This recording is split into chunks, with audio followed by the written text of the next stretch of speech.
I've got some bad news for you, Tom. What happened? You're gonna have to give me 10% of all your NFL as scripted revenue. Oh. Yep. I mean, I don't know if I can cut a penny in half, but okay, I can try. Yeah. I just realized yesterday. Yeah. I did a scripted video before you did. Oh yeah, when'd you do it? Last Super Bowl. Oh. So technically, I own it. Oh, except for when I did the first one before the Super Bowl. I'm gonna let my lawyers look into this one. Do you mean Carmi dressed in a suit? Baby lawyer this week on NBC.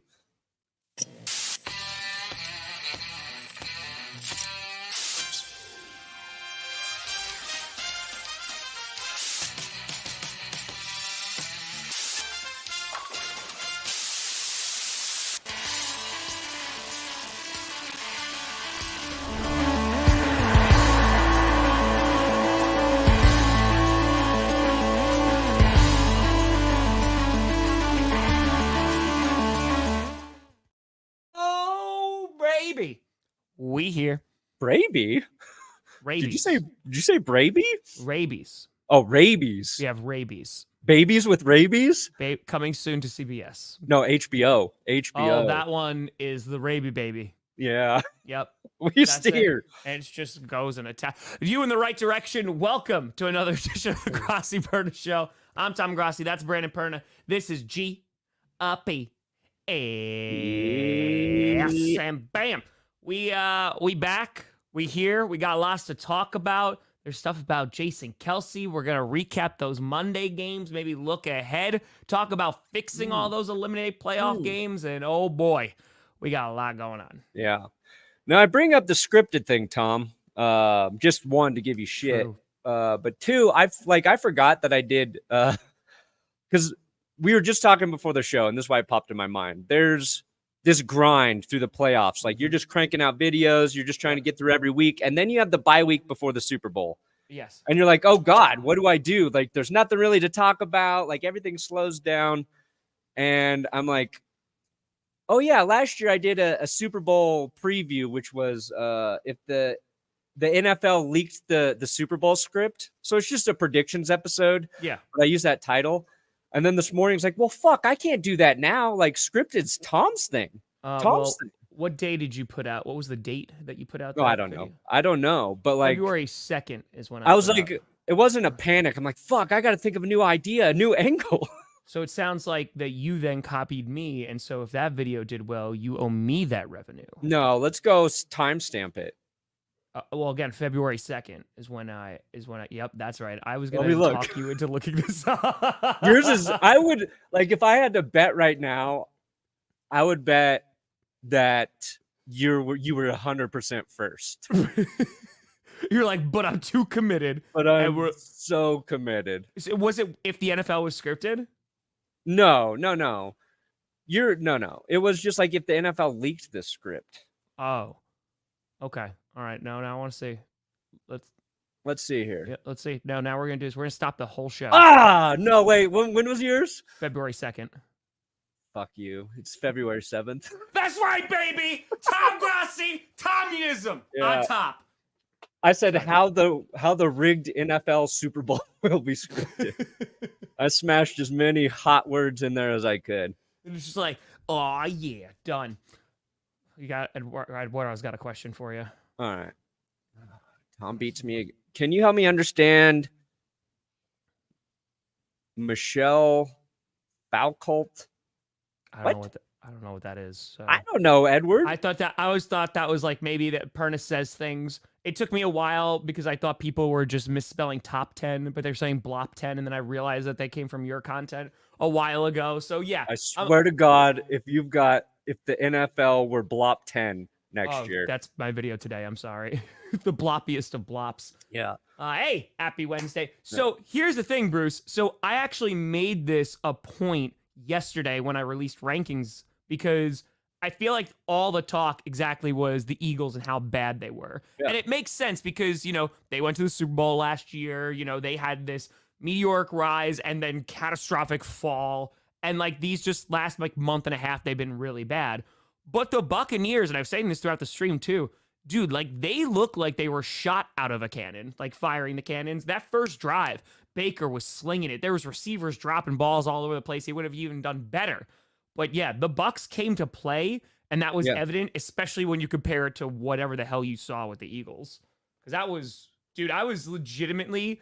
Someone said like this is probably the most upset I've seen about it, like you about a team besides the Packers, because like the Eagles playing on Monday night was embarrassing, dude. Like the missed tackles, like even as a fan of the Packers and having to watch their defense for years, I was like, this is real bad. The Buccaneers would have benefited, I think, in terms of like what people think of them as a competitive team in the playoffs if the Eagles played well and they won that game, versus it looked like the Buccaneers were a better team, a more well-coached team, but the Eagles played so poorly, it's hard to gauge, right? Yeah. Almost like the same way, like that first half Packers-Cowboys game, like we all think the Packers are a good football team. Sure. But they're not. The Packers are not a 27-0 every week type football team. And I'm not saying that like to knock the Packers. The whole weekend of playoffs was just like one-sided matchups. Like, are the Bills as good as they looked against the Steelers? The Chiefs dominated the Dolphins, but it was in a weird, frigid mismatch. Correct. Like the closest game was Lions-Rams, and you credit the Lions for walking out of that dogfight as winner. So I get it, but I think like you got to credit Baker Mayfield for playing well, taking advantage of the opportunities that were given. I gave Todd Bowles some love in winners and losers, and like for the Bucs to get back into the postseason after losing Tom Brady, bringing in Baker Mayfield on the cheap deal, they've got like their offense, like it's a little bit older of a team, right? Sure. You're the young team. You've got Mike Evans, and you look at that Eagles game, like Mike Evans drops a couple passes, and like Buccaneers probably should have won by even more points. Yeah. But for the Eagles, they're in a disaster because their defense looks like shit. It got worse like every week. Why they had Matt Patricia there, nobody knows. The offense Breaking down like how bad their game plan was for their defense. Someone else I think it was a former player or somebody talking about how that's what Patricia had the Lions lining up in, like the same like 3 coverage schemes, like every play while they were there. You've got questions around Sirianni, their offense Brian has Johnson been ripped. Like I think Coleman was ripping them, like a month ago, saying they're running like a high school offense. Yeah. Shane Steichen goes to the Colts. They look better. So there's a lot of questions with the Eagles. Absolutely. I think you just do the very best you can. I think, again, the point that the Packers have to make is that they have to put up a ton of points early, like they did against the Cowboys. I need to get after Brock Purdy. That's like the best shot that they have. Yeah. The real question is, how do the 49ers stop Aaron Jones? Hey, let's go, babe. Well, you mentioned the Packers, like, putting up all these points, and it's unheard of. This is also like the first time that Jordan Love had like all of his weapons.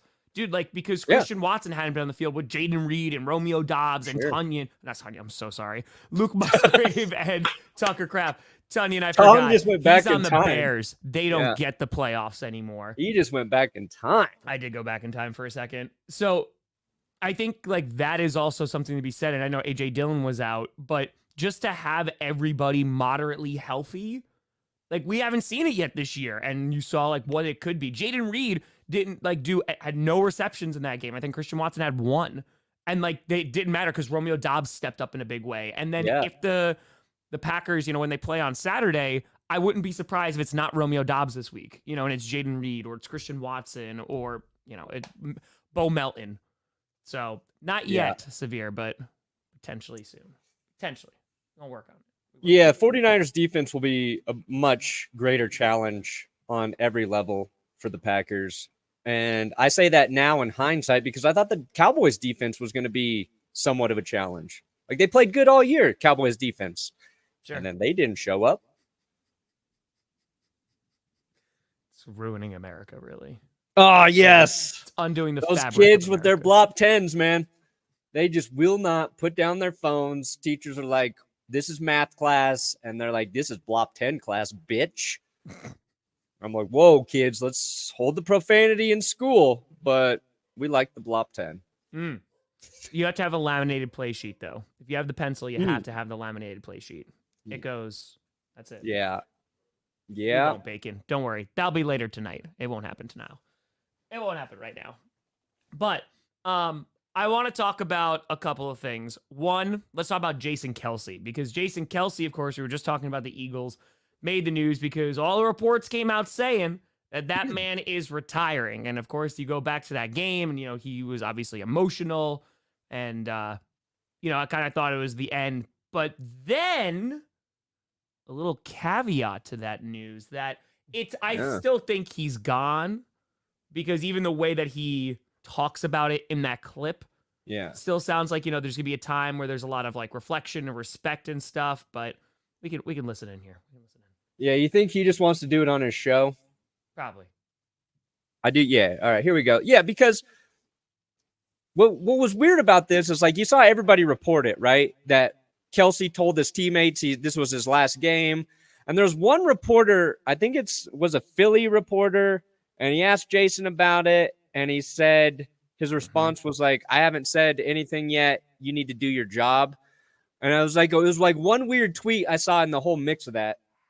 But here he is talking about it. Nick kind of gave me an opportunity to talk. I didn't announce what I was doing on purpose, despite, I guess, what's been leaked to the media. I just don't think you're in a position after a game like that to really make that decision. I just don't. There's too much emotion in the moment to really fully grasp that decision. I'm not trying to be dramatic and continue to draw this thing out. I'm really not. It's just something that I think, when it's time to officially announce, what's happening in the future, it'll be done in a way that's, definitive and pays respect to a lot of people and individuals that have meant a lot to me and has led to the career I've had. I don't think that. Yeah. So I think, like, it sounds like he's going. It's just he wants to make it like an official announcement. He's like, I want to pay respect to the people that have helped me along the way. I want to make sure it's definitive and being like, I'm done. So it does sound like that is where it is heading. Yeah.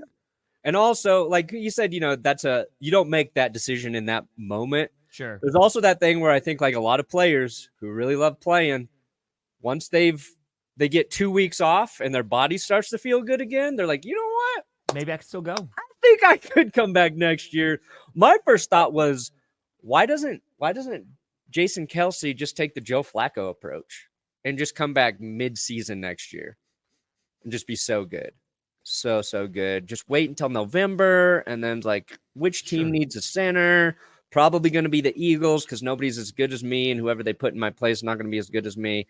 That's what I would do if I was Jason.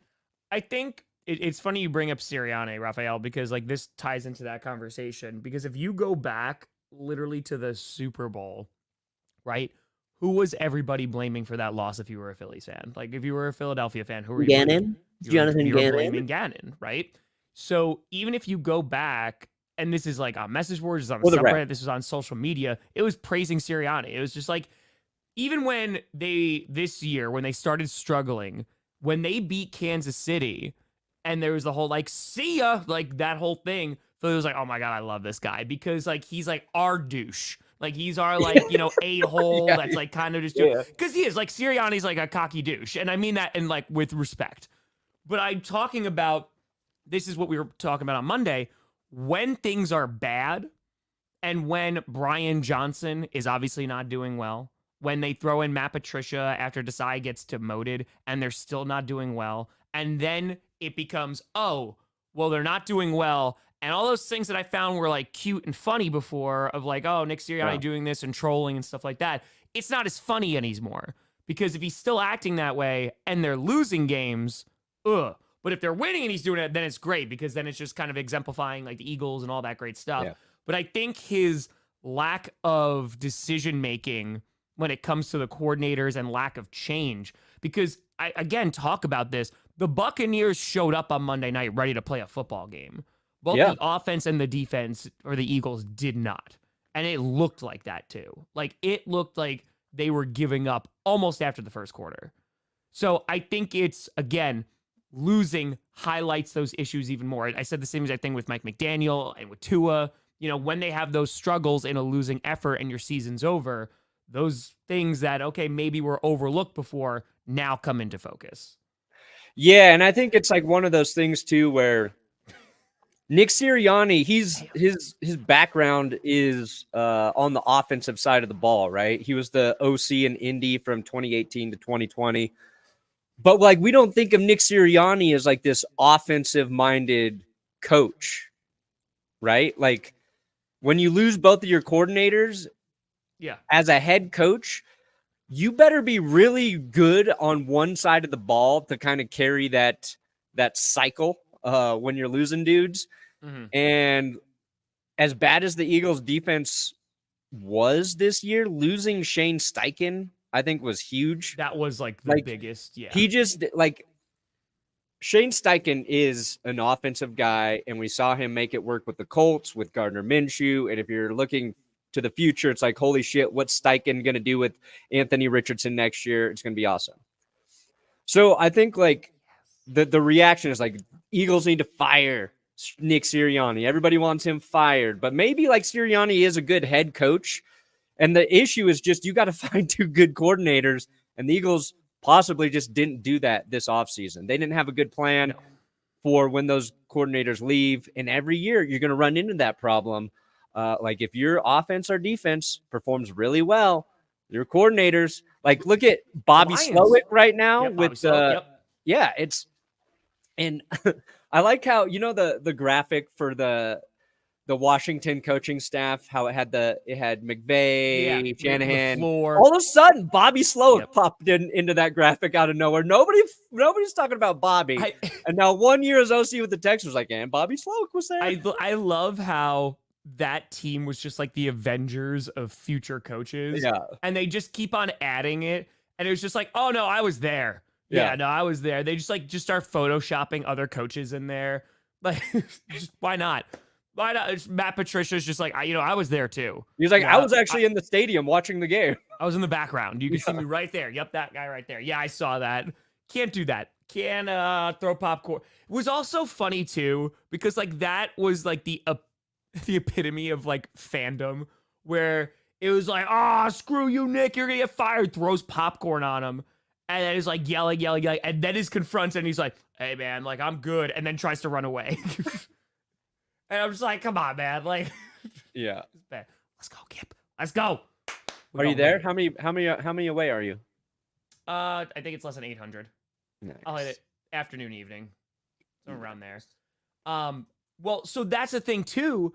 Decide, because I just did the Eagles fan reaction yesterday. So like I got their whole season in my head right now. Yeah. There was times, and you go back, where they are praising Desai because he's making halftime adjustments and he's going that. And he's like, oh my God, this is so much better than Jonathan Gannon. How much better Desai is than Gannon.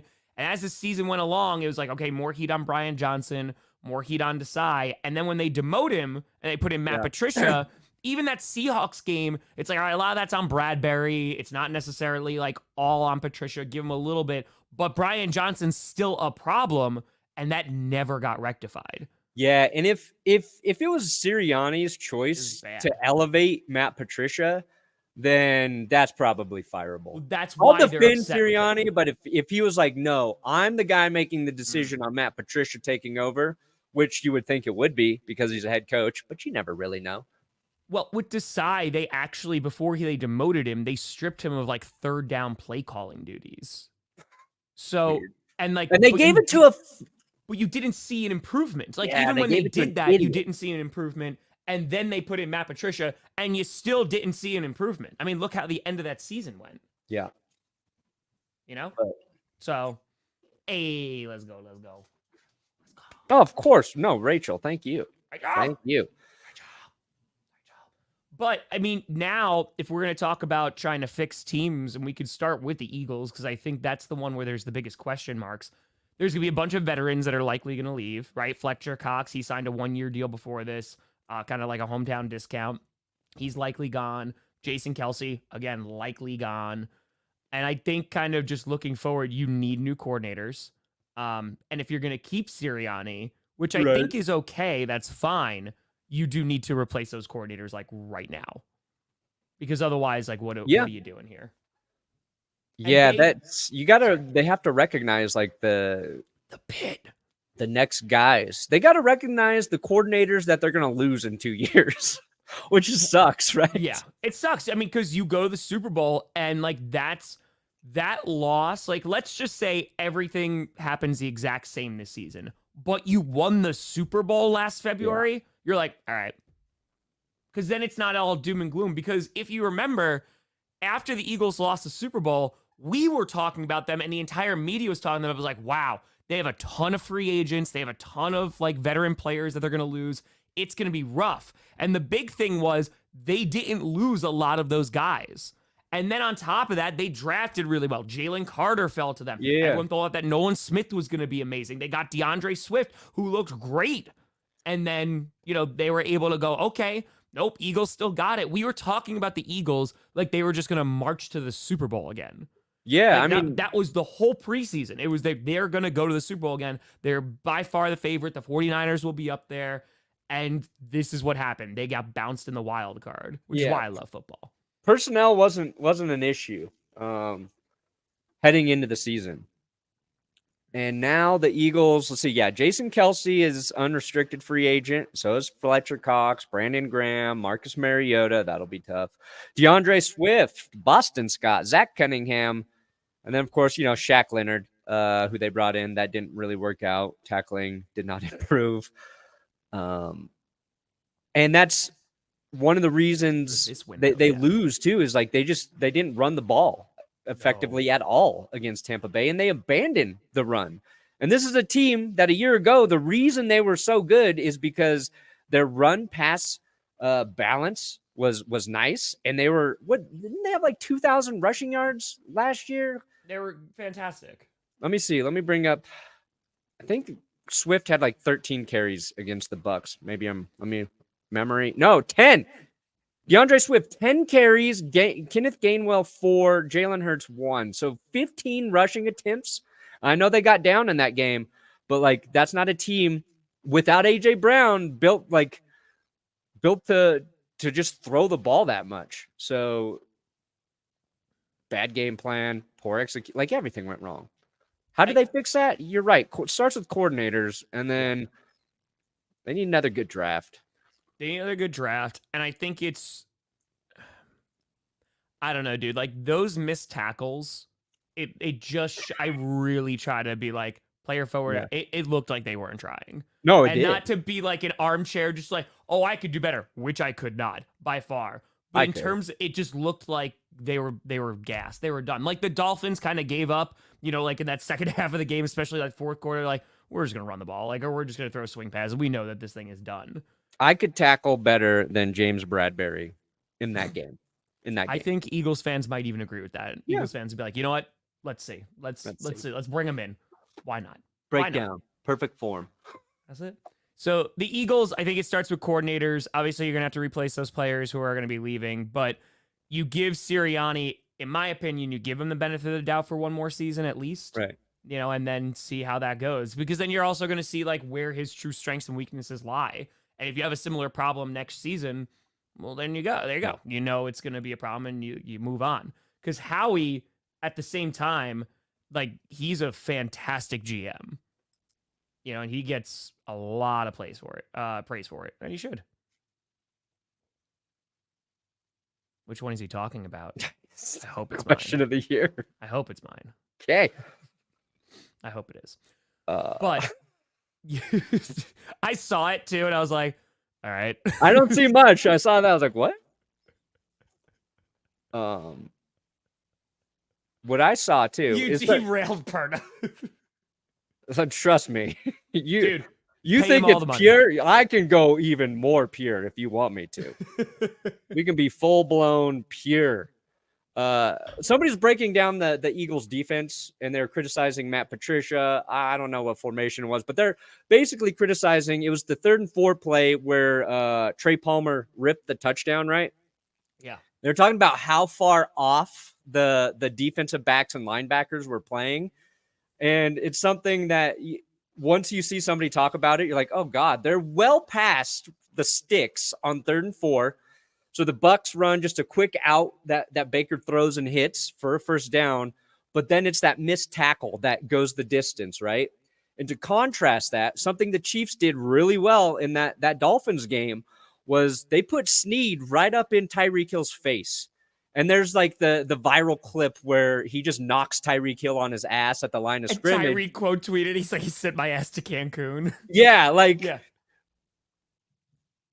what, like, how is one team's approach to playing the same game so much better in the postseason when you're supposed to be the best of the best and have a game plan? And like, if you're looking at that, and it makes sense, like, yeah, maybe you get beat doing that to Tyreek Hill, but if your corner's good and he's physical and he can hang with him, and like, that's one, you disrupt timing, which you want to do against Tua, right? Like, so much of his strength is timing, rhythm, throwing on time. Like, you take that away, you make them do something that they're not good at. And like, when you're looking at the Chiefs and Bills, you're like, oh God, that's what's going to be fun, because luckily, you know, it feels like the Bills have more answers for that than the Dolphins, and Josh Allen can extend plays. So it's going to be fun there. But looking at like the Chiefs dominating in a different way versus the Eagles' ineptitude on defense,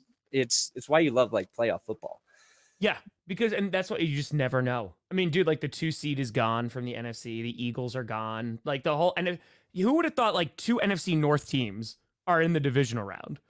Like, especially after the season that they had, I was like, you know, that's going to be an NFC South team. Not only won a playoff game, they're playing well. And then you just, like, if you were going to pick an NFC South team to beat the Eagles in the postseason before this year started, everybody had been like the Saints. Derek Carr probably playing out of his mind, and the Saints defense got to be like a top 3 unit. Yeah. Like, that's what we would have thought. Yep. I picked the Saints to win. Yep, absolutely. Here, beat the 49ers. You beat the 49ers, Joe Barry, you keep your job. Yeah. That's it. Nice and easy. You think Joe Barry's calling Nick Bosa? Like, hey, man, what's the blueprint for beating your team? What's the blueprint for beating your team? We keep doing this, so like, why not? You help us out a little bit. Yeah. Yeah, so that's also a clip that went all over Packers Twitter, and it was taken 2 different ways. Bosa basically came out and said that, you know, Jordan Love is a good quarterback because he does what he's coached to do. And Aaron Rodgers, you know, is a Hall of Famer, but also like did things that went against like coaching and stuff.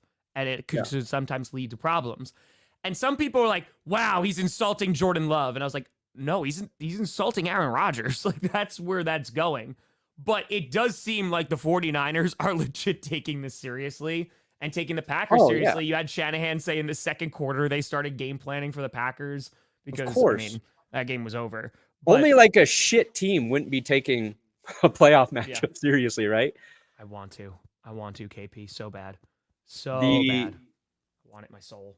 I think, too, probably what Bosa sees is Shanahan and LaFleur, they're cut from the same cloth in terms of coaching philosophy on offense, really, right? Yeah. So like Bosa knows what Shanahan's offense is supposed to look like and how it's supposed to run, and that's probably what LaFleur's offense is supposed to look like. And he sees Jordan Love doing that, so he probably sees the similarities between the two versus how LaFleur kind of adapted to what Aaron Rodgers does well, and mixed where in that Mike McCarthy, right, absolutely. like. So I think that's also probably what it means. It didn't sound like an insult to me. It didn't sound like an insult to anyone. But yeah, that's like somebody says something, they're going to run with it one way or the other. I thought he was kind of complimentary of both. Like Aaron Rodgers is so good, he could kind of do things his own way. Jordan Love is young, and he's just running this machine really, really well. So I don't know. It's one of the reasons why the defense is so effing good. McDuffie especially, like, has just been a monster this year. Like, he's just been playing really, really well. Yeah. Somebody brought this up, both of those men, and I want to get your take on it because this was asked before in a question in the chat. about Josh Allen and that run he did and like the whole fake slide, which then allowed him to like break free because the Steelers didn't tackle him and that stuff. I have said this before. It's not about Josh Allen. I actually said this about Mahomes. I've said this about a few QBs. I hate, and I mean hate with a capital H, the whole fake running out of bounds and then you get 5 more yards on the sideline because every defender won't hit you because it'll draw a penalty. I love it. Dude, I hate it so much because it's such a, like, you're doing these things for safety, right? Because, like, that's why those penalties are there, for safety, to try to protect the quarterbacks. I'm sorry. You fake it, like, bro, you're a runner. Like, you get hit. Like, that's where that goes. Sure. I hate I'm going to run out of bounds. Just kidding. I'm going to get a few more yards. Because, like, what are you supposed to do as defense? Because if you hit him there, it's going to draw a penalty, 8 out of 10 times. I hate everybody bitching about everything all the time. It's like Josh Allen makes this incredible play, and like that was a fake. I think he was juking him. Even though when we were live streaming, I said, "Oh, did he do a fake slide?" I think he juked him. Hey, let's go, Teddy.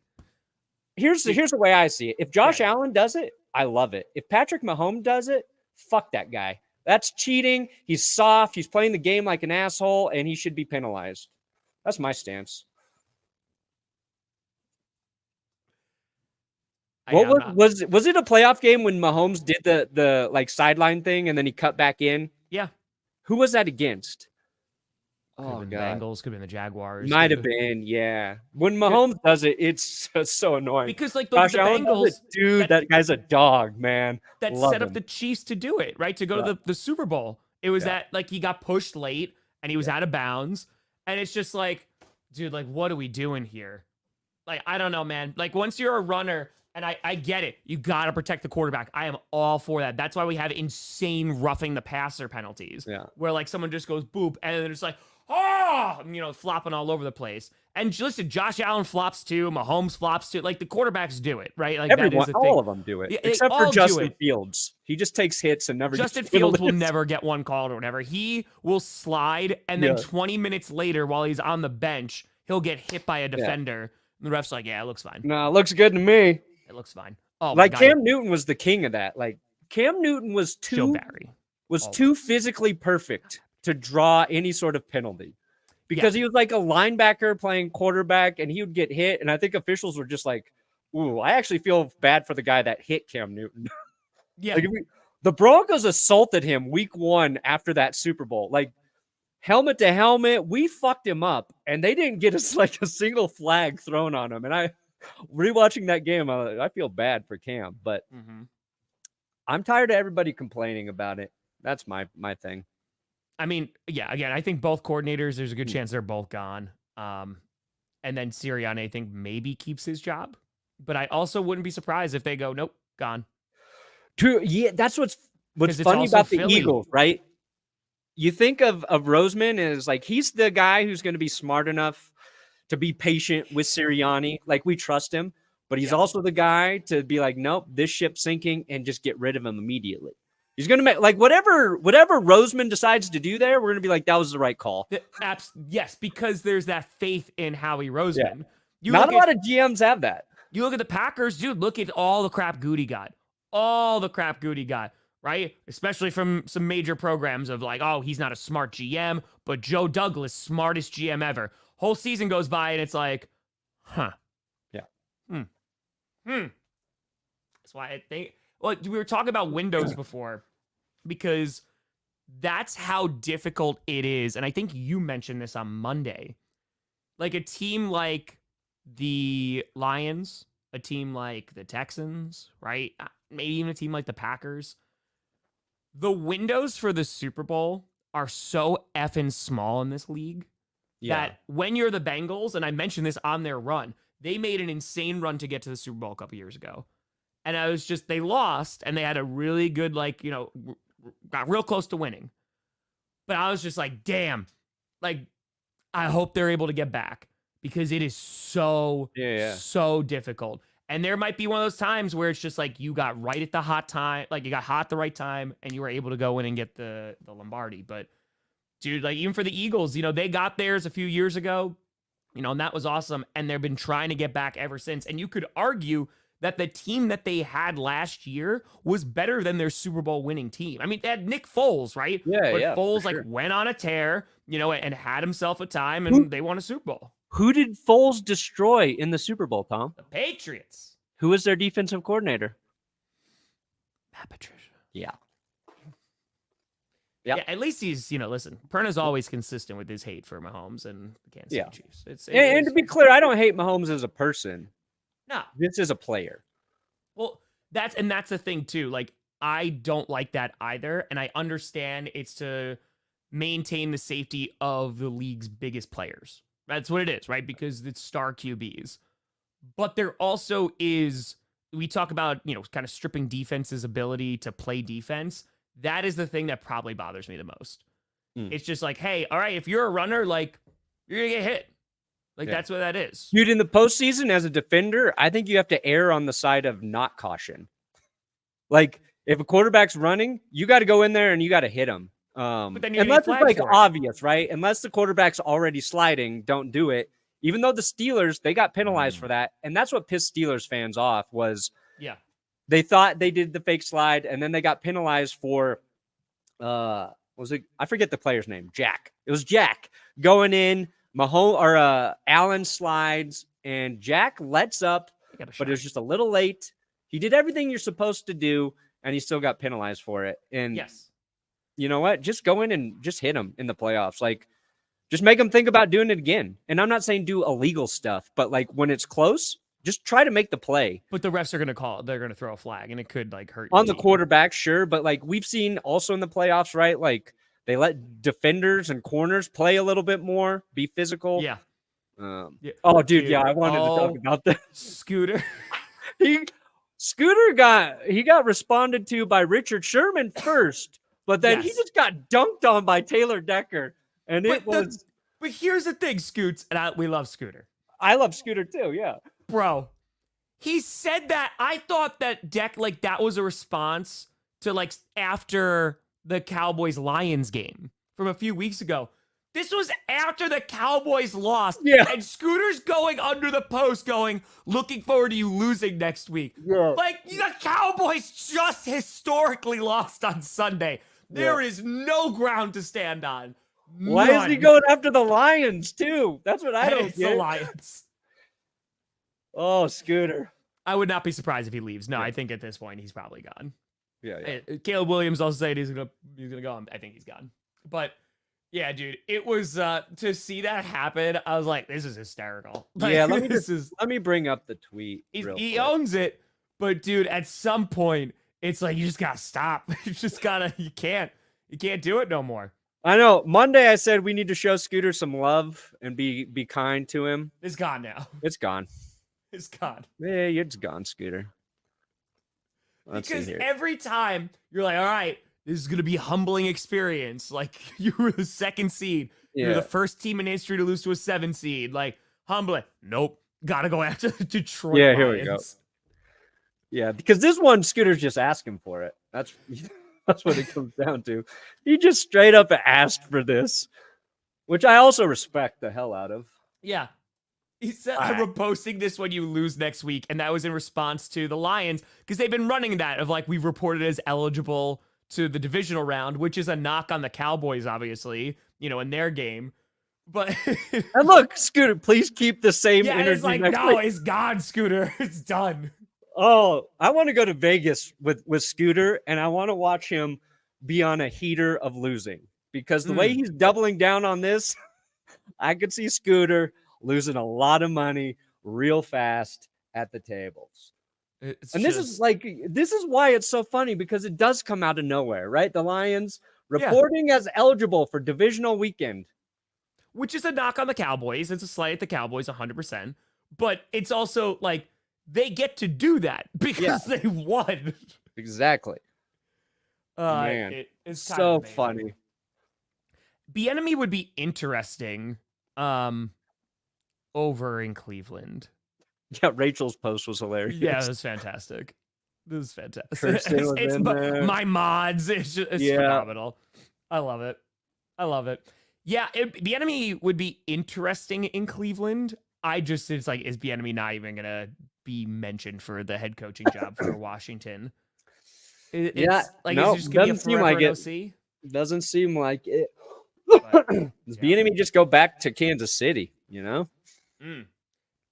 what I'm saying. That's what I'm saying. And whoa, we got a Fitty. Wait, is that me or is that? Oh, it is Nick with a Fitty for the kitty. Hey, let's go, baby. Let's go.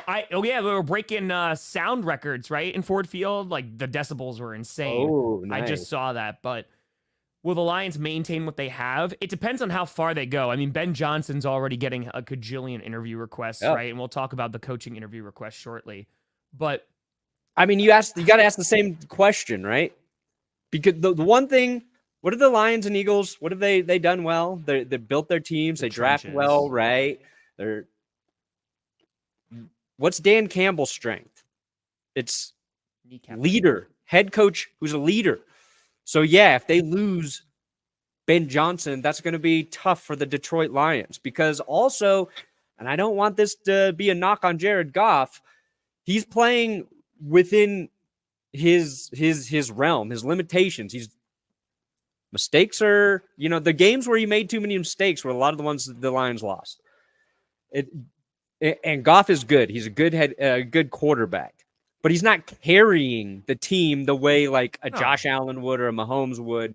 So you lose your offensive coordinator. I think that means a lot more to the offense, depending on who comes up to fill those shoes. And so you talk about that window. I think the Lions are in that window right now. Doesn't mean they can't be back there. Doesn't mean they won't be a playoff team next year, but pedal to the fucking metal. This is their year to actually win a Super Bowl. Well, and so that's also for Detroit. We talked about sometimes it legit comes down to luck. And what I mean by that is you got the 3 seed. They wanted the 2 seed. They didn't have to play the Packers, who looked really good. And I don't know if the Packers would have looked that good against the Lions. I don't know, right? Nobody's going to know right now. But like Dallas, they just happened to get a very angry Packers team that it seems like they underestimated, and now they're gone. The Eagles, they're not the powerhouse.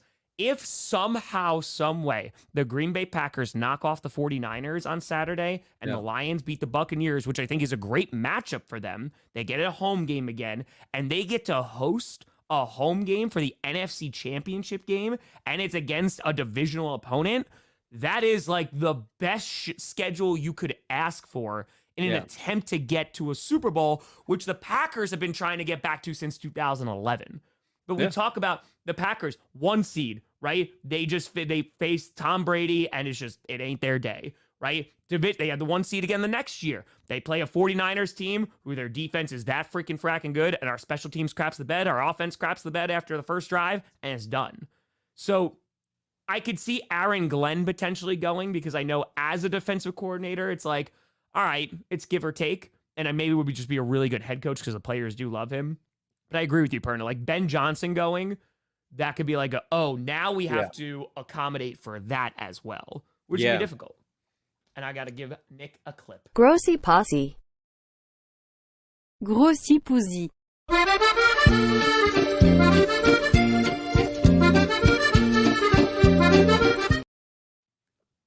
I love that clip. God, that was such a great stream. It's been a while.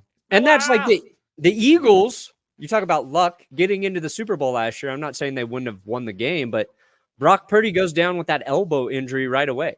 Yeah. You know what I mean? Like sometimes, just being on the right side of those unfortunate things helps you get there. So again, Cleveland doing that, I think they just obviously want a change and a shift. I'm curious to see what that's going to translate to, like what their offense is going to look like next year. But to the Belichick question, like so doing interviews with Atlanta. I also love like the Chargers. Like we just interviewed Jim Harbaugh. Like that, this is the time of year where it's going to start to get crazy, and just to, like feed their fan base. Because if you have a head coaching vacancy, you're looking for any kind of hope or excitement. It's like, oh no, we're interviewing these guys. And I think Belichick, we talked about Atlanta. That would be a fun one. Because Atlanta, they're doing their due diligence. They interviewing everybody. Yeah, in terms of personnel, they have it. It's just like they got to figure out quarterback. I don't think. What's been weird about the Falcons interviews? I feel like they've been very tight-lipped, where usually you hear this coach is expected to interview with this team. This team's requested interviews.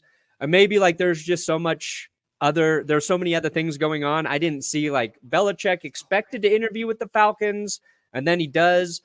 It was just like, I felt like it was, Belichick just finished interviewing with the Falcons, and we got the news that way. And then same with Harbaugh. I didn't know Harbaugh was down there interviewing. Yep. And they're like, oh yeah, finished with Harbaugh. I'm like, ooh, Falcons. They went after the two big fish right away for their interviews. It'll be very interesting if Belichick does interview with the Chargers, and both of those teams interviewed both guys. But Belichick in Atlanta just sounds so weird to me. Belichick to the Chargers kind of sounds like it makes sense. Belichick in Washington sounded like it made sense, but like Falcons would be dude. I think I want him to go there. Obviously, I don't want to play against him. So the storyline also would be amazing. Like 28-3, and now like you could be the redemption. Yeah, be pretty cool. Yeah. Well, that's what Perna and I talked about on Monday of like feeling for Cowboys fans. Because, like, legit, we talk about windows. You talk about what the Cowboys need to do to fix things, like what the title of the show is. Where do you begin? Run the ball next year. They need to have an RB1. They need one because Pollard's not it, right? They thought they could be, and I was super high on Pollard this year. It might be Derrick Henry. Could be. Like, you need a run game. You do need someone, as someone just said, you need another guy besides CeeDee Lamb. And Cooks kind of was that guy for a bit. He had those stretches of games where he was just lighting it up. And, like, Donald was okay as a running back, but you need another guy there. You need another wide receiver. And then, yeah, man, it's coaching. You definitely have to look at that. Dan Quinn, I don't know if he's the answer. Yeah. Where was their defense? Like, it was not there. I mean, the Packers did whatever they wanted to that defense. That Luke Musgrave being wide open. If I'm like interviewing Dan Quinn, I'm like, I don't know about that one. Ooh, here's a question. Was Dan Quinn's defense worse in the first half of the Packers-Cowboys game or in the second half of the Falcons-Patriots game? Falcons-Patriots. Well, the Falcons-Patriots, you also have to blame the offense, though. You definitely have to blame the offense as well. Like taking the sack and like doing all that. Like Five's video from years ago, they could have just knelt it out. You know, I don't. It was pretty bad. It was pretty bad, and that's giving credit to the Packers too, because they showed the F up. They really, really did. But dude, it's gonna be crazy. I mean, talk about the other team that talk about needs fixing. Talk about the Pittsburgh Steelers. And Mike Tomlin, like, he kind of went viral for walking off in that press conference when asked about his contract, but then also indicating that it looks like he is going to be coming back. Yeah. And I think that I wouldn't be surprised if, like, this upcoming season's his last season in Pittsburgh. Unless something drastic changes. Because I hope Steelers fans get a shit head coach. I really do. I know exactly I what you're saying. hope they get a guy who just sucks, and they see what it feels like to have a coach who doesn't get them into the postseason, who is bottom 5. And you think you get bottom 5 draft pick, you're going to turn your team around quickly. I hope they get what they want, Tom. I really do. But Brandon, again, what? As somebody who like Mike McCarthy, I liked him a lot. Just sometimes time for a change. Look at, like, do you think the Patriots are idiots for firing Bill Belichick? Or, sorry, reaching a mutual understanding? I hope they do, just so we have I think another... the Patriots are idiots? Eagles no, but that's 24 years. I know Tomlin's been there, 14? I think the difference is, like, Tomlin still feels like a player's coach. I feel like Tomlin has overachieved with what he's been dealt. Kenny Pickett, Trubisky, and Mason Rudolph, and I know they snuck into the playoffs, but they got there, versus the shit show the Patriots have been the last 2 years. Like, you're just talking about straight up coaching. Tomlin's been better than Belichick the last 2 seasons. Well, not also it wasn't the GM, but yeah. And I think what really sunk Belichick is, like, we've heard all these reports about Robert Kraft saying, or he told somebody that Belichick told him Brady was done and they let him walk, and then he won a Super Bowl. I don't think Kraft has ever forgiven Belichick for that. But that said, I don't think Brady wins another Super Bowl with the Patriots. Yeah, Based on no. what the roster they had like the next season, and they're. But I don't think there's anybody that's denying that Mike Tomlin isn't a great coach. I mean, he's one of the best in the NFL. I think it just comes to a change of scenery, that they've been doing it a certain way for a long time, and they have had a level of success, right, that's been significant. The fact that, but it's now gotten to the point where it's like, yeah, we had a winning season, but like, where has it gotten us? We've had the winning seasons. We've gotten into the wild card and get blown out, or like, get bounced in the first round, and then nothing changes the next year. I think it's more of just, it has been great for a time, but now it's time to just do something different. And that might mean being bad for a while and having top 5, top 10 draft picks, kind of rebuild a different identity for the Pittsburgh Steelers. So I get it. I think Steelers fans, or at least a good amount of them, are just like tired of just like every year. Yeah, we'll finish 9-8. Maybe we'll make it into the wild card. Yeah, something like that. But I feel like you could also get that. You just don't have like the coaching pedigree of like that consistency. But in terms of being like that middle of the road team where you're like, not really so good, not really so bad, middle, that's where the Steelers are. And they've just been a little bit higher on that because they're edging towards being decent, Yeah, they just need a quarterback and they'll be so much more competitive. And we saw that when Mason Rudolph came in and played well. I think I don't like, if you're looking at this, Tomlin's not the cause of them. No, that's my thing with it. And if you're somebody who believes like a change will be better, but with both sides, I get that and I understand it. I just think you get rid of Tomlin, you're going to be worse unless you for sure get a guy who's going to be better. And this is a coaching cycle where maybe there's a couple of those guys who could come in and be better than Mike Tomlin as a head coach. Is one of them Belichick? Probably not for the Steelers. Is it a Ben Johnson? Maybe, that type of thing. But like, they're going to be worse if they get rid of Tomlin. So why would you do it? Because then maybe they can go get that quarterback that you're talking about. I think they can go. I mean, yeah, but they could be aggressive and they could have made a play for a QB. Way. Maybe they just go get Baker Mayfield at this point. Go get Baker, and then you beat the Browns in the playoffs with Baker next year. Woo! I think that's what they should do. I don't think that's necessarily what they're gonna do. But Hector, I just think so. you gave a very level-headed take on that. Mm-hmm. I think there's just too many people who think Tomlin's Steelers fans who don't think he's good anymore. I think he's done. He's done. He's able to take that roster and get them to the playoffs, which I think is really impressive, and he deserves a lot of credit for. It's just that's what's happening every year, and the roster's not necessarily getting insanely better. To me, it's like I don't think so. No. Yeah, but it's like, is the roster? Is that him? You're talking about who calls those shots there? To me, it's the same as like why we criticize the Titans for getting rid of Mike Vrabel. Yes. But that's Tomlin would be a top candidate if you ditched him. Of course he would be. But, which I think they'll rock another season and then he'll potentially be gone. Yeah, he has 1 year left. So like in terms of as a time to actually move on, next year makes more sense for them. But Oh, it looks even worse. It looks even worse. Yeah. Every year I feel like it looks worse that Amari Cooper's not on that team for fifth. And I get it. Like they had to save money. Like it was just one of those situations that it was going to be tough to get out of. But there's one thing I wanted to point out that I thought was interesting this week. All these winning playoff teams, look what they did well. Aaron Jones, your leading rusher, win. Isaiah Pacheco, Chiefs win. James Cook and Josh Allen right there, they get the win. Tampa Bay, win. Singletary, win. Got one. Kyron Williams, got to him a little late. You got to run the football in the postseason, right? And the Steelers, that was their strength. Najee Harris, Jaylen Warren. Yeah. And I'm not saying this is necessarily a knock on the Steelers. More of Bill's defense showed up, shut down the run game for Pittsburgh.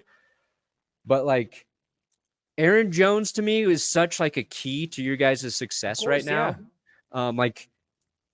And if you do beat those 49ers, Aaron Jones got to have another big game. But like But I think the 49ers are going to do a much better job limiting Aaron Jones, Yeah, which is going to no, I guarantee they will. which is then going to make those, young wide receivers have to step up. And like, I think you're going to see a potentially different offensive game plan for Saturday because of that. If they limit Aaron Jones, and it's like, all right, like, let's try to get Jaden Reed involved, what have you. Blake would be like interesting. Again, they need a running back, so I wouldn't be surprised if they wind up eventually picking one. I'm sure they'll draft somebody. That's the thing with running backs. Pure. Don't forget. What? You got to bring back an eliminated team. Who would it be? Who just got eliminated, like from the Cowboys, so we can watch them lose again.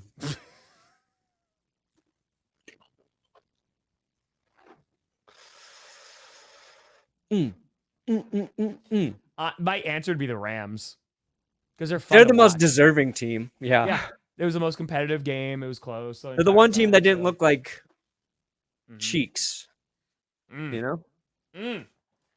Today's episode, Tom, is sponsored by Underdog Fantasy.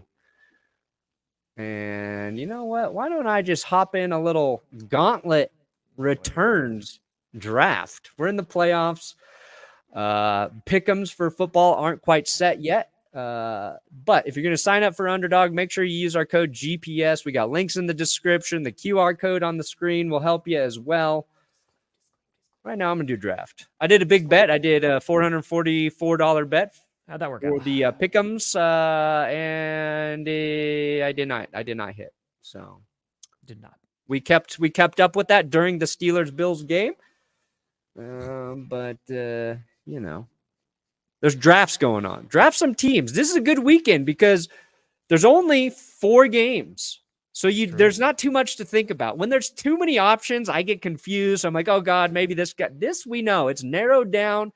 You got 4 great quarterbacks playing. Or 8 great quarterbacks playing. Sorry. 4 games, 8 great QBs. It's just going to be fun. Oh, where am I picking? Number 2. I feel like I've picked 2 so many times this year.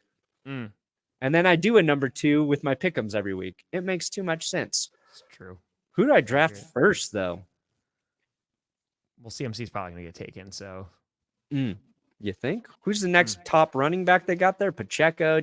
Whoever uses their running back the most, that's who's going to win. Ooh, look at Aaron Jones sitting out there projected. Ooh, that's a value pick.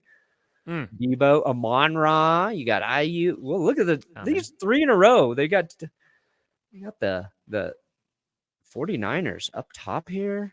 People are thinking 49ers are going to go off on your defense, which is fair. Which is fair. We'll see. Fields would be interesting in Pittsburgh, but it has to be Cousins in Atlanta. Definitely not Russ. I think that's what the Steelers need to be aggressive. They need to do something at QB, and then that helps them determine what they're going to do moving forward there. Ooh, man, who do I want? That's what I'm saying. That's a great question, Mars, right? Because then you look at like how they're drafting and talking about the roster that they're constructing, and ultimately that comes down to the GM too. So you know what? I'll go Debo. Boom. Mason Rudolph. There you go. That's who's going to lead the Broncos. I think if Perna gets another middling quarterback, and I mean that with all due respect, like Perna's head might explode. Yeah, they're giving us Mason Rudolph. They're giving us JJ McCarthy in the draft. They're going to get why would we go after Mason Rudolph if we have Jarrett Stidham on the roster? We've got a guy who is that guy. So why would we be making a move for one of those other dudes? I just don't know. Give me Russ back over fucking Mason Rudolph. No offense to Mason, but I would rather rock with Russ for the next 2 years than do that. That makes sense, though. I better what you have. The only exception I'm taking is one Gardner Minshew. If he comes to Denver, he can be worse than middling, and I will be happy to lose with that man every week. Every week I'll lose with him. Give me Justin Fields over that, guys. Come on. I think it's because, again, you talk about the best teams aren't really up for coach of the year necessarily. You're talking about teams that make it to the postseason, but the Browns have been more injured and I'm not trying to say Harbaugh doesn't deserve it. I'm just saying there's so many candidates this year. You have Stefanski, you have DeMeco Ryans, right? Campbell could be up there. You talk about LaFleur's, his name's starting to get thrown around a little bit. So I think there's just a lot of competition. That's why for me it's Stefanski, just because in terms of what he was able to do with like all of the injuries, it's pretty damn impressive. I know they got lost in the playoffs, but those awards don't count for the playoffs. No. So they just need Joe Barry and a whole lot of love. And a whole Browns need a quarterback too. You feel good about your team with Deshaun Watson next year? No. Where's is Nick Chubb going to be So able different. to play?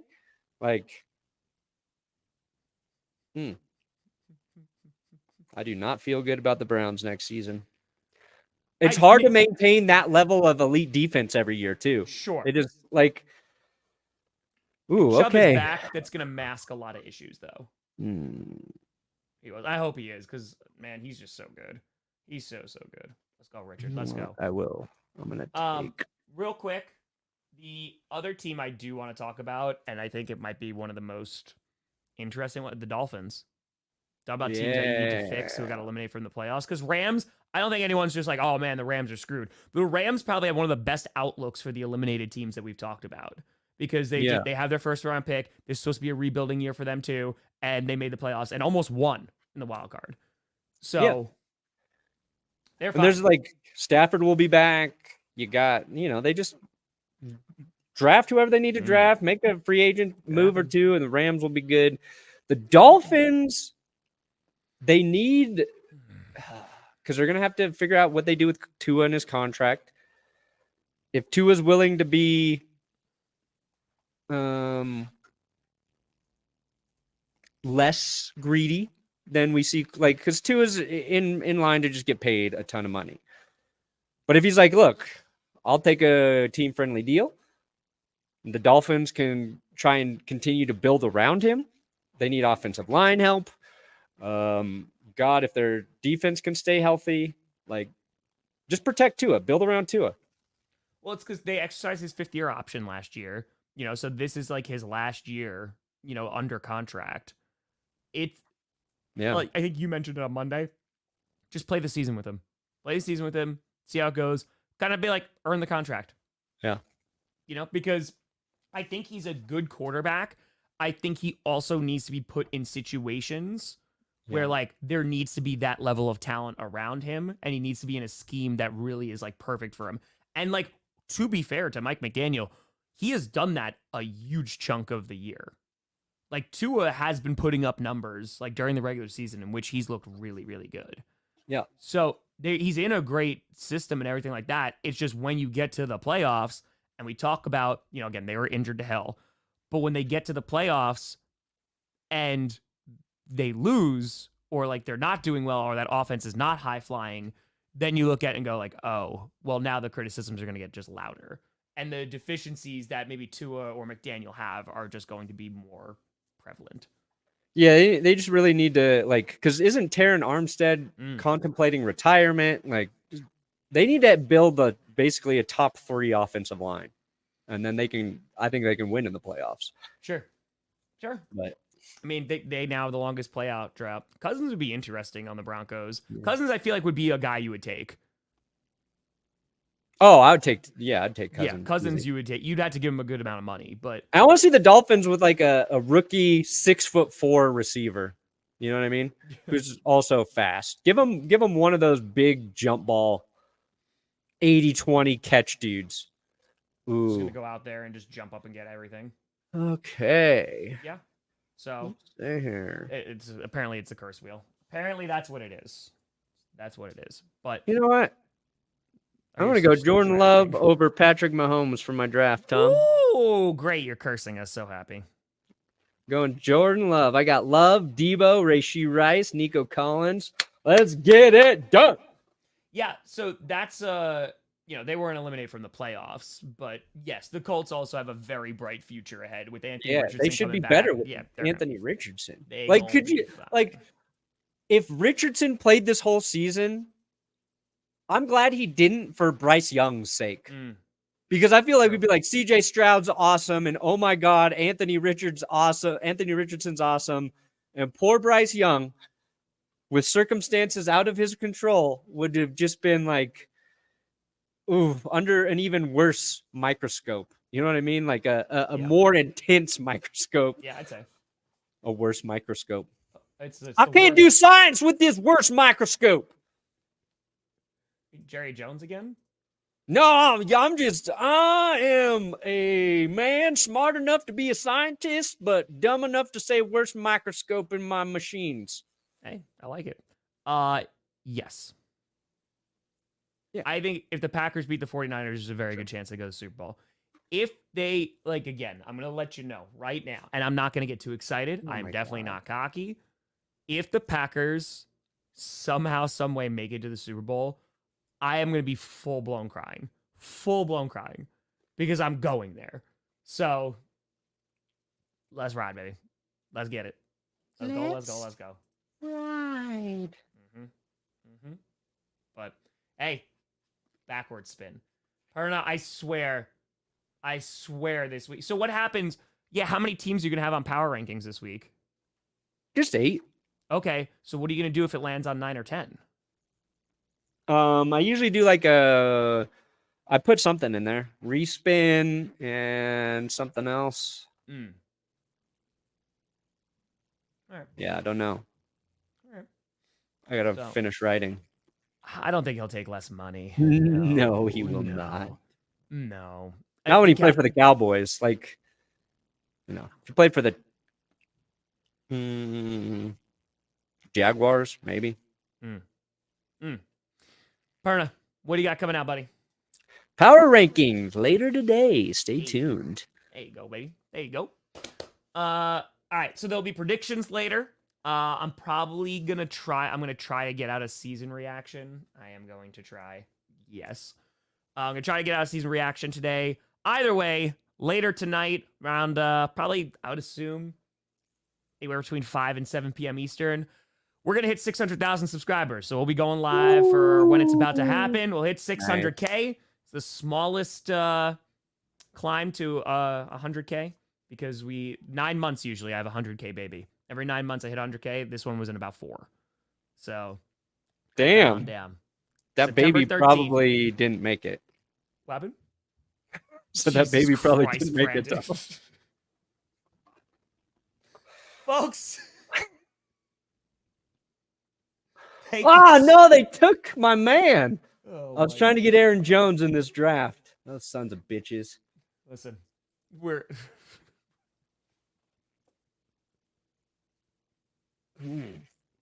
folks. Hey, you're the one said 4-month baby. I said 9 month. It was like a baby. That's God now. Is God. Is God. Ooh, I could still get. As he's drafting. But folks, thank you so much for watching. I'm Tom Grossi. That's Brandon Perna. We'll be back on Friday to preview all the divisional round games. We're also going to be streaming Chiefs Bills together, right? Yes, sir. That's Sunday night, Chiefs Yes. Bills. Oh, Yes. Buffalo is going to put them to rest. Let's see. I'll get even more confident about it on Friday, so come That'd be back. pretty nuts, though. That'd be pretty nuts. Thanks so much for watching. Tom Grossi, Brandon Perna, GPS, and you have been navigated.